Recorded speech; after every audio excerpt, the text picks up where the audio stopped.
emergent weather message.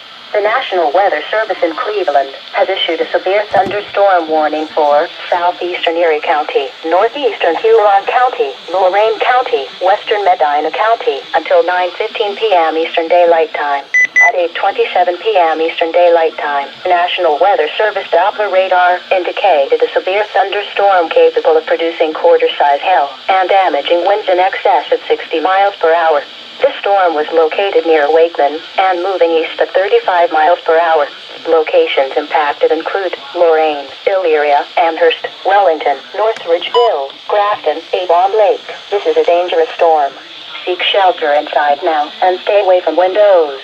Repeating, a severe thunderstorm warning has been issued until 9:15 p.m. Eastern Daylight Time for the following counties in Ohio: Erie, Huron, Lorain, and Medina.